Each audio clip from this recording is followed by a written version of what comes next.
Hi, this is Matt Perlstein, and I'm back to talk some more about emotional intelligence, how to be smart with our heart as well as our head. So, this is number 9, EQ 101, number 9, and the topic this time is the number one most important relationship in our lives, which is your relationship with you. So I was going to make this about self-talk, and I talked a little bit about this last time in number 8 about communications, and part of that was about self-talk, about how do we talk to ourselves. And I was going to make this whole episode on that, but I kind of expanded it because it's not just about how we talk to ourselves. It's what is our intention, what is behind all that, how do we actually treat ourselves. That to me is emotional intelligence, because it's me, hanging around with me all day, every second of every day for the rest of my days. And there's voices in my head, there's communications going on, I make decisions, I have thoughts, I have feelings, I have to sort through all that. Well, that sorting and those voices and the way that we treat ourselves is a big deal. And so it's all about really the relationship that we have with ourselves. It's a relationship, and I'll go into my theories on how this works. But if you would just listen in and kind of explore a bit about how it is for you. So EQ is the study of you, of me, of we. So we're delving into I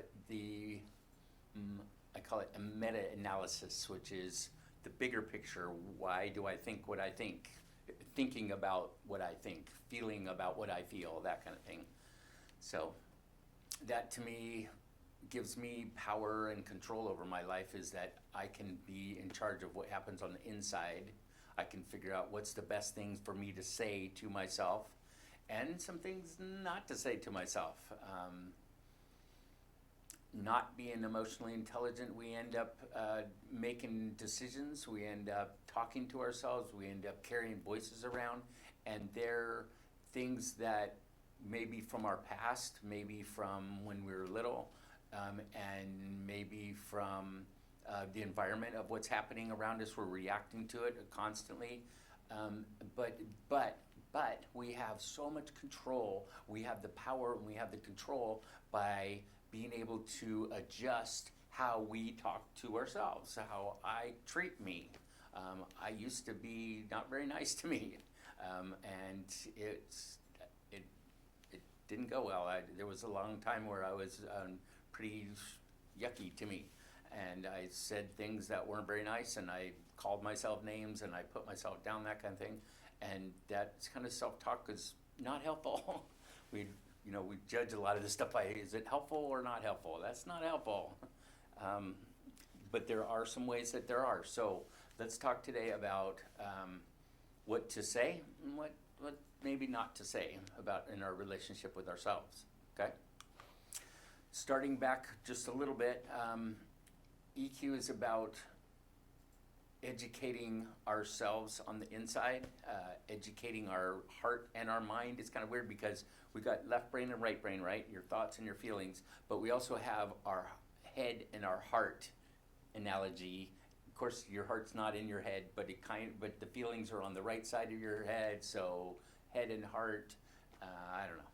Anyway, that's what we're trying to get, is that our thoughts. We have thoughts. You've got thoughts all day, every day. We have feelings too. We learn lots of stuff about our thoughts when we're growing up, but we don't learn too much, and we certainly don't talk very much about our feelings. Ooh, especially guys. Ooh, we don't talk about that stuff, right? And so how are we supposed to get good at it? Because we're not getting away from it until we're done.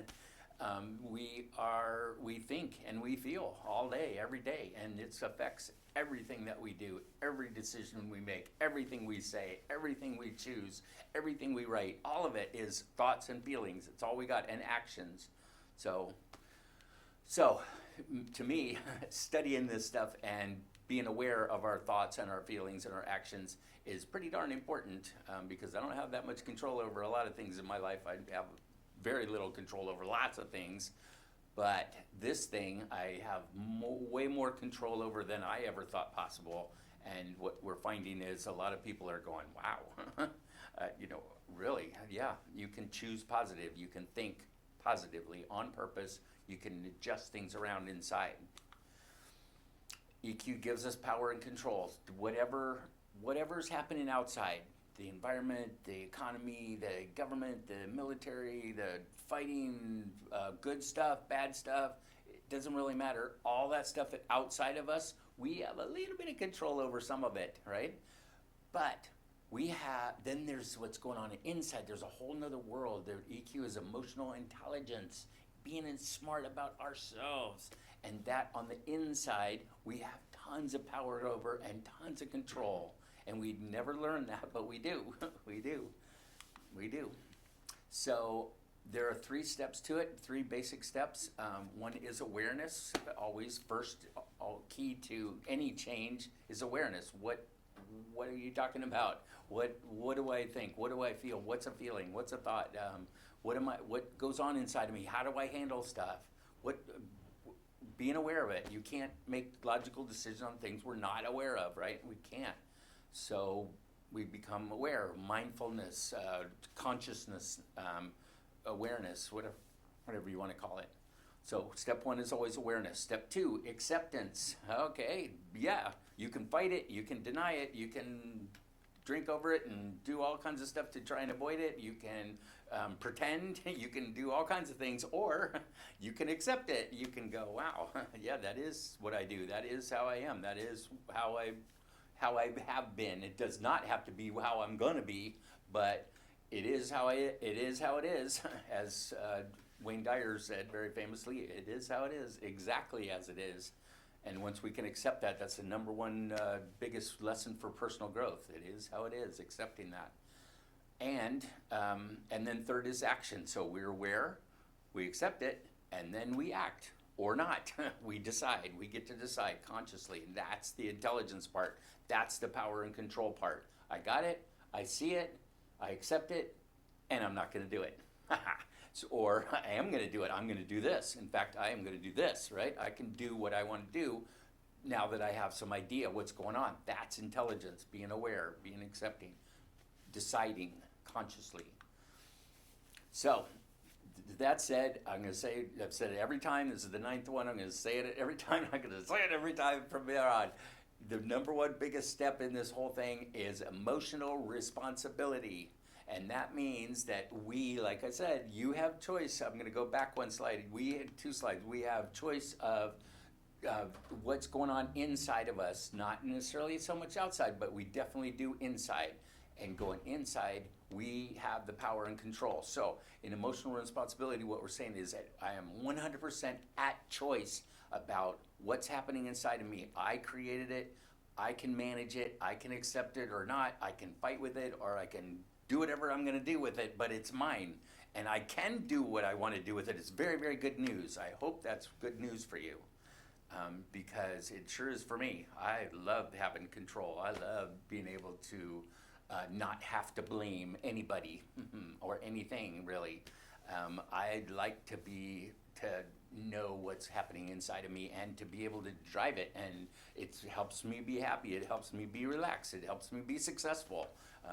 It helps in so many different ways. I made a list of them the other day. I was just going and going and going. I posted on Facebook, and just EQ, and it's good for so many different things. Without it, good luck. And most people I ask about, have you ever heard of emotional intelligence? They're like, nope. What? But cool idea. I said, yeah, it's pretty neat, huh?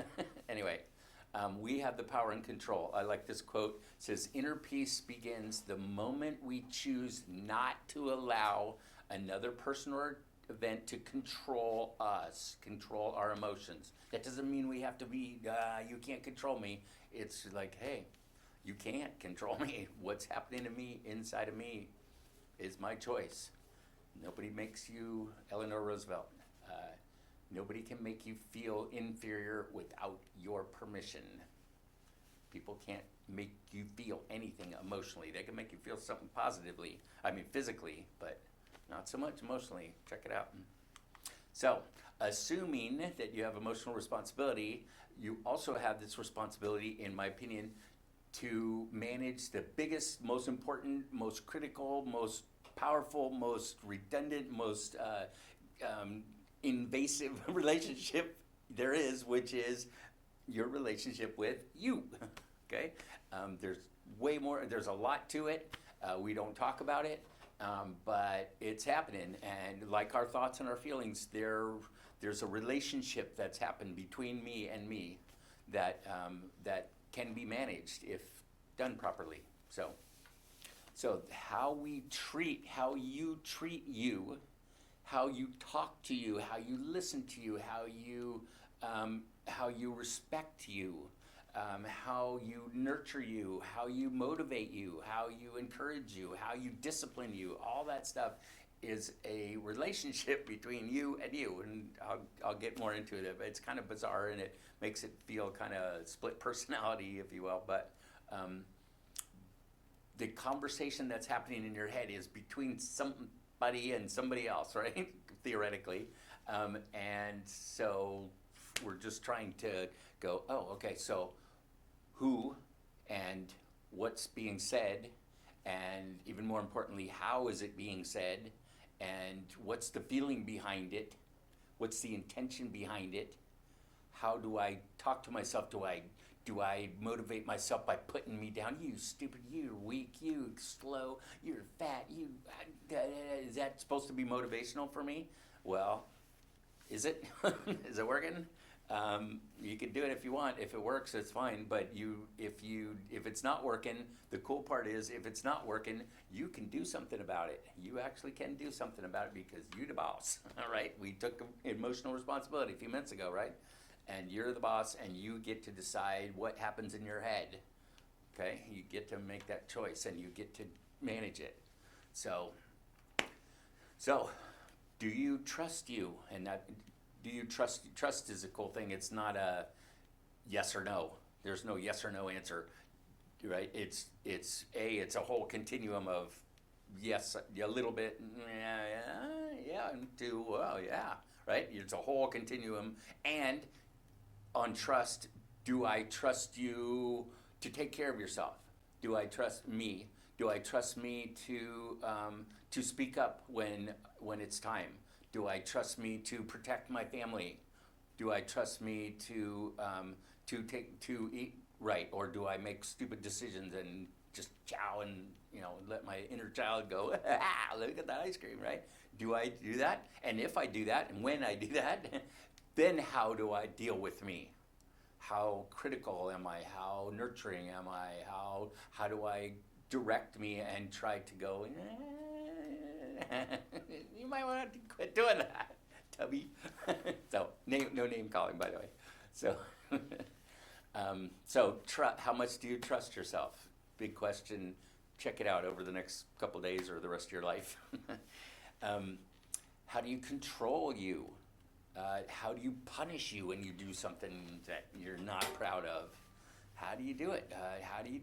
Check it out. Please check it out. The relationship with you is literally depends. Your life literally depends on this relationship. Literally, I not too long ago had a good friend committed suicide. Right, that's his relationship with him. He had some good relationships outside of him, and he actually were doing okay in some areas. But his relationship with him could never resolve it. And he couldn't figure out how to be inside his skin. Couldn't do it, and ended up said, "That's it. I give up." Nobody's around. You can't blame this on anybody. There's your relationship with you, period. And that to me is kind of makes it seem a little more important. Kind of gives us a little sense of urgency if you think about it. Because, wow. If you can't deal with you, if you're having thoughts and feelings that you can't deal with, or you don't know how to deal with, or they're kicking your butt, or they're affecting every area of your life, whether you like it or not, that's not good. You're in trouble. You guys are, you can. There's ways, find out how, learn more about yourself, listen to what's happening inside of you, listen to the intent behind it, listen to the voices, listen to some of that stuff. It doesn't mean you agree, right? Acceptance does not mean approval. Ask Doc Downing. Acceptance does not mean approval. You can accept that you are being a butt to yourself and not approve of it, and not approve of it one single bit, but accept. Are you? Yes or no? Yes? Then accept it, because that's what's happening. It is how it is, remember? So, if you don't like you, there's ways to make to shift that. If you don't love the person that's sitting in your skin, then there's ways to deal with that, and it has a lot to do with our relationship with us in the past. It's our relationship, present me with little me, with me in the past. So, and we'll talk some more about that in a minute. But so first, I want you to be really, really aware and accept how it is, how things are feeling for you, how things are going. And how you deal with you. So it's pretty important. So here comes the 3 parts, and you can take this or leave it. I'll go through it kind of quickly, but this is how I see it, and seems to be work. People go, oh yeah, that makes sense. Okay, so there's 3 different parts. There's big you, little you, and kind of a universal you, I call it, which is bigger. Okay, so big you is me now, right now, in the present. You're sitting there watching this. You've decided to take in this information. You've decided that you're at least interested enough to watch for a little bit and taking it and consider it, right? You decided that. You're sitting there in the moment. You decided that. That's cool. That's you. So you is responsible for now. You is responsible for results. You is responsible. Big you is responsible for the doing and the saying and the writing and the posting and the expression. That's you. That's you doing that, because that's in the present. Okay, that we have lots of control over that, but that is us right now. Is a big you. Okay. Next is little you. Okay, and little you, we started this, it's inner child, long time ago, you that's affecting you now. Little you is having an effect on you now. But actually, little you can actually be any time in the past.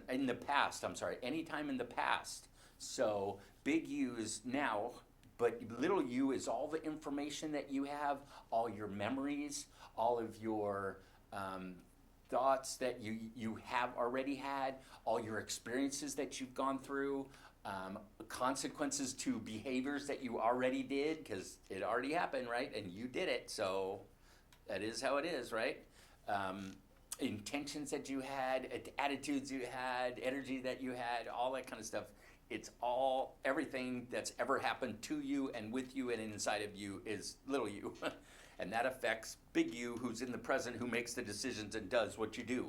Because only big you can do anything. Little you, it's too late. It's too late. So what are you going to do? So little you affects big you a lot. More than you might want to admit. A little you, anytime things in the past, your upbringing, your personality, your DNA, your environment, your parents, all that stuff affects you now. Everybody, all the time. Come to grips with it, right? Accept it. It's really important.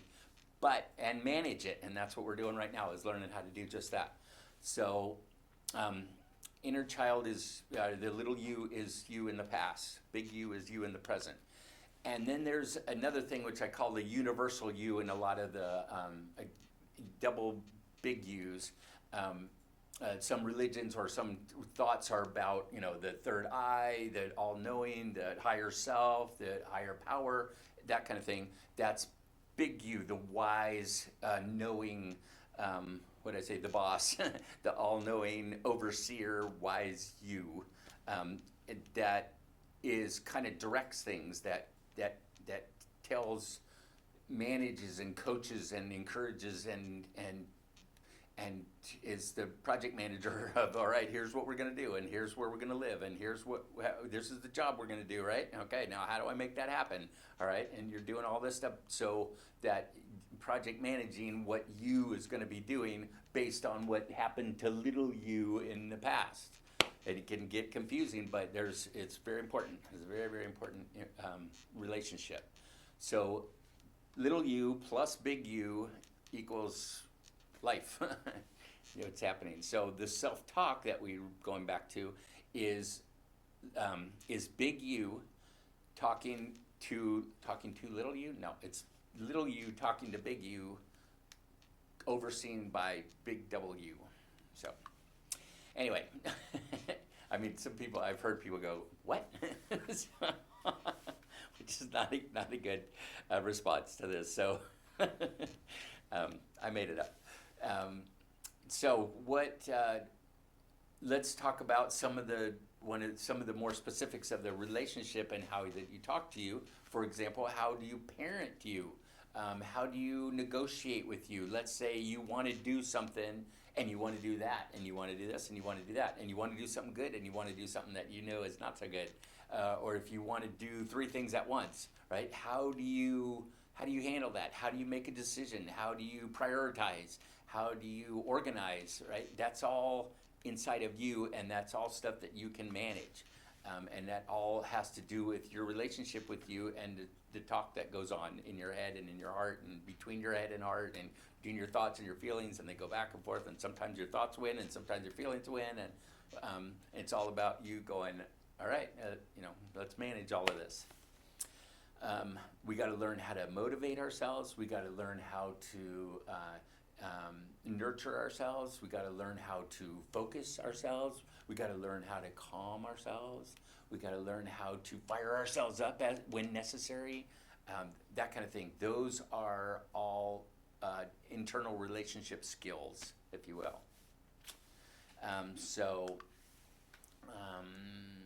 The voices in your head. Okay, there are voices in your head, right? You're not crazy. Everybody's got voices in their head, as far as I know. If not, sometimes my wife could do this. I ask her, "What are you thinking?" And she can say, "Nothing." And it's true. I can't do that.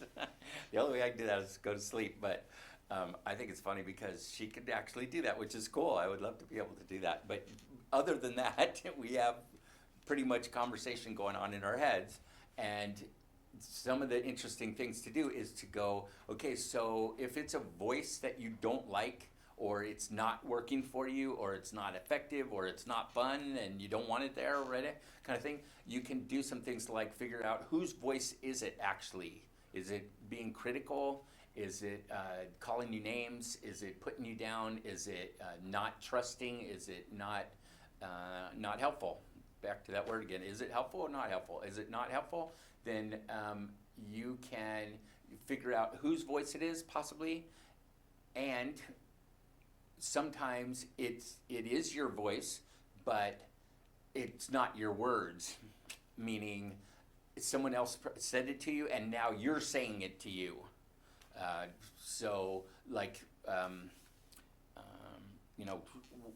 When I was little, we moved a whole bunch, and I felt like people didn't want to be around me, and so I kind of decided that there was something wrong with me and that people didn't like me, and so I had these kind of voices in my head where I was going, I'd roll in of the eyes and the judgment and the, God, dude, and just a general, it's actually shame. I've heard now, been able to define it, but it's a general, dude, you suck. You're not lovable, you're not fun, you're not loving, you're just, just a general disapproval.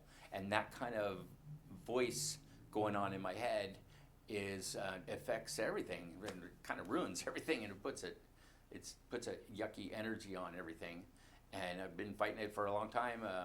Shame is a super important thing, which we'll get to in a sec here. But where did those voices? You weren't born that way. I wasn't born that way. When I was really, really little, I really liked me. Right? Some things happened over time that I decided these things, and I kind of put these conclusions, generalizations, personalizations in my head, and living on those without my knowledge. That's not cool. Then I got some knowledge. Then I went, wow, this is really not cool. Now that I see it, it's really not cool. But it's good. That's a good step because that's toward movement. And then I can start going, you know what? I don't want that. I don't agree with that. I don't even think that. Actually, I don't think that's true. Let me put it that way. I don't think that's true. So So I slowly giving myself more positives and going, I hear the voice, I hear the criticism, I see the general shame, disgust thing, and I go, no, and I kind of overlay it with a more positive thing. But again, awareness and acceptance first, and then I take action by kind of overlaying a positive onto the negative, and they cancel each other out. So it can be done, it can be changed. So whose voice is it, and whose words are they, and do you even agree with them? First, kind of some of the steps. So more, what are you doing? If it's you, take a look at what's happening now. Sorry to be reading this, but I wrote it right before this because some of this was original thought, and I was like, wow. And I was writing as fast as I can, and I didn't have time to practice it, or I was like, go back and do bullets, and I'm like, I don't have time. They're waiting for me. So are you doing things that make you feel good? Are you nourishing and nurturing? Are you taking care of your body? Do you make decisions that are effective and helpful to your body? Because you're in charge of you. Big you in the present is in charge of that. Are you taking care of your mind and heart and soul? Are you angry and resentful? Do you carry around baggage from the past and not forgive and get hateful and you can be angry. Anger is a whole deal subject, but an important subject and critical that you get good at it, and it's okay. Hatred, I don't know. So anger this is not okay with me. There's lots of things that are not okay with me. I just yesterday I have bone marrow cancer, and it was gone for a long time, and it's been in remission for almost 3 years now, and it was wonderful. Well, yesterday I found out that my labs that I took last week didn't come out too good, and so I'm angry about that. I'm not angry at me. I'm not angry at them. Nobody did it to me, but God, I don't want to go through this again. I really don't. It was very painful and very expensive and very irritating and very annoying and very trash your schedule and having to deal with and think about and all that medical stuff and all the shots and pain and meds and chemo. I've been on 3 different kinds of chemo, and I lost all my hair, and I don't want to do that again. And I'm angry about that. I'm sad about it. I'm scared about it, and I'm angry about it. And I think that's okay. I don't think I'm bitter. I'm not nasty. I don't have to get resentful and get hateful. I could just be angry. It's just good, clean anger. In my opinion, it's valid in my opinion, and that is how I feel. I'm accepting it, and I just do, and I'll get past it, and I'll get through this, and I'll do it again. At least we know of a treatment that worked for me. I'm pretty happy about that. So I'm going to go through it again, but and I was telling the filmmaker here that that's what we're doing. If this is the best possible thing I could do is to sit down and share with you guys some of the stuff that we figured out, and maybe it'll help. As long as I can keep talking, I'll keep talking. So I don't try not to carry around a bunch of baggage around me with me. This is current, and it's real, and it's okay, and it's real. So I listen to little me. Little me's really scared, and I act based on that. So this is a really important part, is shame versus guilt. Am I going over too long? Okay. Shame versus guilt. So what's the difference between shame and guilt? Guilt is I did something wrong. Shame is I am wrong. It's big, general, yucky person. Guilt is this behavior that I did was not cool, and I feel bad about it. I feel really bad about it. That's guilt, okay? That's guilt. That's about something I did, not who I am. It's just what I did. It's separating the person from the behavior. It's a big deal. Remember that, please. I used to have a bunch of shame about who I am, but I'm trying to shift that to, okay, I didn't like this thing. I did like this thing. I like that thing a lot, but I didn't like this thing. Okay, that's a guilt thing. That's something I did. I can change that behavior. It's not that I'm bad, right? It's like a parent thing. You don't say you are an awful kid. You are no good. Right? You say, I don't like that you did that. Don't ever do that again. Specifically, I love you, but don't do that behavior. Big difference, right? Between you're bad and I don't like that behavior. Don't do that behavior again. Big difference, right?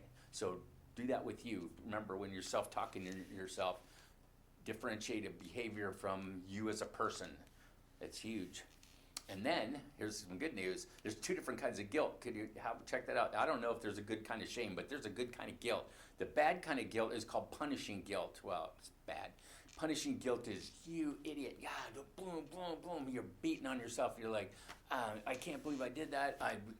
I don't deserve anymore. I'm no good. Just trashing yourself over something that you did, right? You feel so awful that you just can't even be happy, that kind of thing. That's punishing guilt. That's beating on yourself. And it's not particularly helpful. It's not particularly productive. So watch that. The other kind of guilt is a productive guilt, I call it. Productive guilt is, dude, that was not cool. That was not a good idea. That was not cool. Don't ever do that again. Figure out a way that you never do that again and make sure it happens, okay? It's not that I'm mad at me, but I am mad at that behavior. I'm not going to allow myself to do that, and I got to figure out a way to not do that anymore. That's productive guilt. And once I do figure out how to not do that again, I've had some issues in this department before. You can ask my wife. I was like, okay, here's the things I'm doing to make sure that I don't do that again. To make sure I need to manage me, parent me, talk to me, encourage me, not shame me, right? All those things, those kind of self-talk self-relationship things, so that I can make sure I don't do it again. Because if I trash myself, if I really bash it on me, what's the very worst thing that I could do, the worst punishment I can do to myself? Do it again, right? Do the same behavior again, and then feel bad again, and go, oh, see, I knew it. I knew that. I knew you were, me talking to me. I knew you, right? But productive guilt says, don't do that, and then you'll be proud of yourself, right? That'll be pretty cool if you don't do that again, right? Right? Yeah, that would be pretty neat, right? You're punishing, that you make it productive. You find out how to not do it again, and then you let go of the pain and the anger, and you go, okay, I'm not looking back on what I did all the time. I'm looking like, okay, how do I handle this different in the future? What's going on inside of me? What kind of relationship do I have with myself so that I can handle it differently in the future? That's productive. That's emotionally intelligent. That is way more fun. Way more fun. I mean, it's not supposed to be fun, but shame is such a drag. It's just not helpful in any way. So here's another one that we talked about last time, which is complaining versus venting. Complaining is, it's punishing, it's victim talk, and they did it to me, and poor me, and how was I supposed to know, and it's not my fault, and and stuff's happening outside of me that's terrible, and I'm just complaining, whining, poor me kind of thing. That's complaining, okay? That is not particularly productive. Usually the other person feels bad. You feel worse when you're done. It's not productive, okay? But take just a teeny tweak, actually this way. When you're a victim, right? You're down here and you're going, I did this, all complain. Or you can go above the line where this is powerless. You can go above the line where you're not a victim and you go, I'm powerful, and I can go, you know what? This is not cool, and I feel this way, and I need to get these feelings out of me, not onto you necessarily, out of me, so that I can feel better. I don't want to keep feeling all this stuff. So I was doing it with a friend of mine, Mr. John. We're doing a dyad where one of us talks for like a half an hour and the other one, and you bring out feelings and such, and then we switch, and it really helpful in just getting venting is a wonderful, magical, beautiful, emotionally super high emotional intelligence thing. Complaining, not so much. Venting, boom.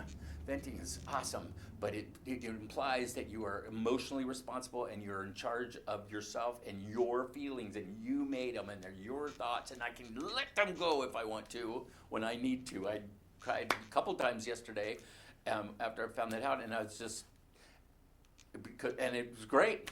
It was great. And anger, cry, sad and anger, both. And not at anybody. Who am I going to be mad at? I'm just mad. And so be mad, all right? Emotional intelligence is super simple. If you're sad, cry.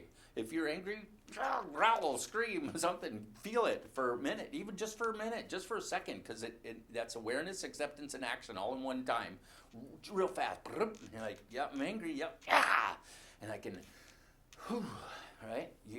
It's okay, and it gives me the full range of my emotions and lets me be all of who I am. It's a beautiful thing. I love it. So venting, yay. Complaining, boo. Are you powerless or powerful? You may be powerless about the situation, but you're not powerless about what you do with your feelings. Check it out. You may be powerless over the situation, but you are not ever powerless about what you do with your feelings and your thoughts and your emotions and your behaviors. Not powerless. I'm not a victim. I'm not a victim. I spent 3 weeks in the hospital last time, and it was pretty awful, and I was there pretty much by myself most of the time in the middle of the night, and I couldn't sleep, and it was in a lot of pain, and I was like, you know what? I'm going to do this whole thing, and I'm not going to feel like a victim the entire time, and I think I pulled it off pretty well. I didn't feel like, oh, gosh, poor me. I was like, ow, this hurts, or, oh, all right, get up and walk. Get up and walk, and I used to walk around the ward there with me and my IV pole and just all over, and then the nurses wave and bring stuff to me. It was really neat. But anyway, I'm not a victim. It just is. This is what I got to do. My job when the doctors tell me to do something is to go, okay. Okay, you can stick that in me. Yeah. Anyway, so steps to listening to yourself, talking to yourself. Shut up. Shut your mouth first. Sometimes maybe even shut your eyes if you really want to hear. Open your heart and listen. That's SOUL. Shut up, open up, and listen. So communicating that way with other people and with yourself is a phenomenal way to connect and to hear and to be and to meld, to hear, I don't know what you call it, to feel the other person. You just shut up, open up, and listen. People will tell you stuff that you would be amazed if you shut up and listen to them. And they want to tell you, they want to release. They just want some safe place and somebody to go, wow, really? Really? And it's like, ow, that must have been, yeah, and you're like, yeah, and they, and it can be so healing. It can be such a beautiful thing, and it costs you exactly nothing. Them or you, maybe some tissues. So, anyone can find the dirt in someone, be the one who finds the gold. And that's about choosing the positive, choosing that you can be miserable if you want to. You can complain, you can have all kind of problems. Or, not really. You can kind of like people, you can love people, you can find good, you can make yourself happy, you can dance, you can sing, you can cry, you can, right? You've got all those choices. You can do any of those anytime you want. If you're not doing them, and it's your nickel. It's up to you. So we say purposefully positive. Choose positive on purpose. Our thoughts determine our feelings, and our feelings determine our behaviors. Actually, our thoughts and our feelings determine our behaviors. So we have thoughts on our left brain, we have feelings on the right brain. You put them together, we do, we say, we write, we feel, we think, we do, based on our thoughts and our feelings. So be aware. This is about making wise choices, make things that will help you be happy. Attention is the rarest and purest form of generosity. Isn't that cool? Attention, and that includes with yourself. If you're not liking you, try listening to you a little bit more. How about having a little more compassion? How about having a little empathy for you, not feeling sorry for you, just going, wow, that sounds like that hurts. Wow, that sounds hard. Letting big you, allowing little you to have the pain, the trauma that little you went through. That's what we do in our workshops, is we help people with trauma and some of the worst things that ever happened to them. Like, yeah, that's what we want to talk about, sorry. But that's where we're having big you, we have them take their little you by the hand and go back there and go, okay, I'm here with you, let's go back through this, and let's let you, little you, feel this stuff, and let little you re-experience it and come back out stronger and facing it and going, you know what, that's not how that's going to go down. How do I want to what's my takeaway? What's my takeaway from this? Whatever happened to you, what are you taking away from it? Bunch of lousy pictures, bunch of lousy feelings, bunch of lousy thoughts, bunch of lousy beliefs, that kind of stuff about yourself. That's one of the options. One of the options also is, I think I will find some good in it, spin it to win it, I call it. So I know I'm jumping around a little bit. Some of this is from last time. So what's the purpose of your communication? This is really important too when you're talking to yourself, when you hear some of the stuff that goes on in your head. What are you trying to say? People always have an intention and a purpose. There's a purpose to all communication. There's a purpose to all behavior. So what's the point? What's your point? That's one of my favorite things in my head. Really? What's your point? If somebody is saying something to you or you're saying something to you, they got a point. They have a reason. What is it? What is it? If you can find what's behind it, what's the intention behind it, what's the feeling behind it, what's the attitude behind it, a lot of times you can go, oh, yeah, okay. It makes a lot more sense, and it makes it easier to tweak it, to spin it a little bit, if you can find out what it is. If you're calling yourself names, what's the point? What is your point? Well, you're bad. That's not a point. That's what I'm saying to myself. That I suck, right? Maybe that's what I'm saying. What's the point? Well, my point is that I am very scared. I feel powerless about making my life look like I want it to, and I'm really scared to take risks, and I'm really scared to step out there. So if I tell myself negative stuff over and over and over again, then I won't take the risks, and I won't go a step out there, and therefore I won't fail, and I won't be disappointed. So pretty good idea, huh? Maybe if that's working for you, that's cool. But just check it out. What's your point? It's probably a good attitude behind it, but maybe a yucky way of getting there, and it'll give you more choices. So listen for your feelings. Give yourself feedback. You like I heard you feel that way, right? Or I heard that thought. I don't like that thought. I don't like that thought. Here's another thought. I'm going to turn that thought into something more positive. And so you can give yourself feedback. You can give yourself like, hey, that was a good one. Or that was not a good one, right? So it's you managing you, giving yourself feedback. You can also dig deeper. What was the point behind that? What is your intention? Where did you get that from? When did you first feel that way? One of the big questions that we ask in our class is, when as a child did you first feel that way? Something that's bothering them. And people can come up with it. When was it? And it was a time back when I was a kid. I remember I was really disappointed, or I really hurt, or I got beaten, or that kind of thing. That's when it first started. And like, okay, cool, let's deal with that. Let's let little you deal with their feelings.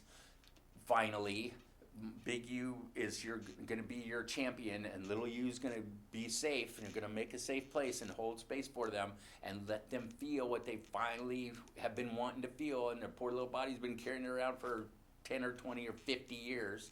And once they can face that and go through that, and from a feeling level, they can come back. You can come back stronger and clearer and lighter and more colorful and more open and more sparkly and more back to our natural state that we were born in.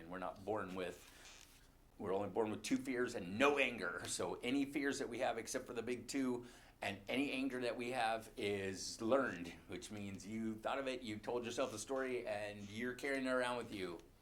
Do you want it? It's your neck call. That's the self-talk thing, and that's the self-analysis thing. It's wonderful. Remember, respect is a key. Always in all communications, all relationships, in my opinion, respect is a huge key to it. If I'm bashing on myself, if I'm calling me names, if I'm putting myself down on purpose, if I'm punishing myself, if I'm being verbally or physically abusive to myself, that is not respectful. That's not cool. Don't do that. That's not cool. That is not respectful, and it's not helpful. Do it different. So, and watch out for judgments, which means differentiate, if you can, the difference between your thoughts and your feelings. It's a very important and a very big deal. If you are thought, like I did the other day, I feel ugly. Well, ugly is not a feeling. Ugly is a judgment. Ugly is a thought. Ugly is a comparison. That's a thought. That's not a feeling. I can feel embarrassed. I can feel ashamed. I can feel sad. I can feel, I guess you can almost feel less than, but that's kind of a thought too. But anyway, if you can distinguish with that as a thought and a judgment, that's different than your feelings, and we deal with them a little bit differently. And we've got to deal with both, but they're different, and it's important distinction if you can. So, my thing's stuck. Well, I don't know what's next. Go to the next one, please. Yep, one more. Next one. Next one. Okay, well, I guess we're pretty much done. I'm sure I'm over time anyway. So this is the 9th one that we've done of these. The other ones be available on cable channel 3 or on YouTube. I have them, and we'll be able to. Sorry. Facebook. And Facebook, yes, on Mendocino Coast Media. Mendocino Coast Media on Facebook. Look it up, and these all should be or will be on there, so you can watch them at your leisure. Go to the next one. Just some stuff about me. Next, I'm the EQ dude, or not the EQ dude, an EQ dude. You too can be an EQ dude, or do that. If anybody wants to, Kat. I'm just. My mission is to teach and give what I know. Nobody taught me this stuff. We had to learn it by ourselves in the school of hard knocks and figure out how to do some of it. And we've been teaching it now for 31 years. And so I figured out a few things, and I found some people are really hurting, and found some things that people, as you know, the suicide rate is going up again, and it's bad. It's bad, man. It's like number 2 cause of death in teens and young adults in the United States. In the United States, number 2 cause of death. That's a problem. That is a problem. So we and it's an emotional intelligence problem. It's a self problem inside, not outside, inside. And so that's what we've been working with. That's why I'm here spouting all this all over. So maybe it'll help.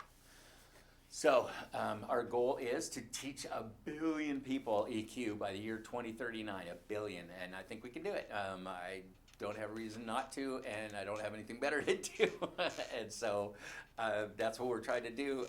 There's a lot of people in the world helping with this. I'm not the only one. There's a lot going on in EQ in the world. One of my whole presentations was about, you'd be amazed how much stuff is happening at university level, in government, in military, in businesses, lots and lots and lots of businesses, kids in school, all this stuff. EQ is just skyrocketing because people are going, wow, it's free, it's unlimited, it's in each of us, and it is life-changing, and it's kind of the point of all this, and we didn't learn about it. Now that we're learning about it, we're just like, wow. And it's really, really simple. I would say, warning, it's really, really simple, and it's really, really hard at the same time. Very simple, not easy. Simple, not easy. So, if you're sad, cry, right? Oh yeah, easy, right? No, it's not. It's simple, but it's not easy. Uh, but it's one of my things is it ain't always fun, but it's got to get done. So deal with it. And once we deal with stuff that's not easy, then we get courage, we get self trust, we get self esteem, we get self acceptance, that kind of thing. We get pride, we get power, personal power, all that good stuff. So if we can challenge ourselves to do some of this hard work, hard emotional work, we come out of it going, ha ha ha, yes, I didn't know I could do that. Yes, yes, yes, right? And who wins on that deal? Everybody, you and everybody around you, I guarantee it. It's pretty cool. So, we have a book called Taking Control of Your Life. If you're interested, it's free. If you want, it's you set the price, so it's free if you want, or you can donate something. And it's on bit.ly/EQbook, bit-ly, and then EQ book. If you want it, go get it. I'm Matt Pearlstein. You're welcome to. I have mattpearlstein.com. You're welcome to join me there. I'm on. Look me up on Facebook. Let's be friends. I run a whole bunch of Facebook groups. I run LinkedIn groups with 100,000 people in it on EQ. That's all it's about. The Emotional Intelligence Network. Come look us up, and let's be friends. We can connect on LinkedIn, or we can be friends on Facebook, and I can show you around. And or type in the word EQ Rocks in Facebook and click on that, and it's pretty wild. And read, and there's a lot of stuff on EQ now. So I'm very happy about that. I feel very encouraged that we're going in a good direction emotionally in the world. It doesn't seem like it. There's a lot of bad stuff happening, but EQ-wise, we're gonna change the world and maybe save the day. So, anyway. All right, EQ101.com, EQ-101.com. Somebody stole EQ101, or mattpearlstein.com, and come and talk to me, or on Facebook. So, thanks for listening. Good luck. Be nice to you. Be aware of you. Accept you, and take cool actions, wise actions, emotionally intelligent, aware actions. Bye.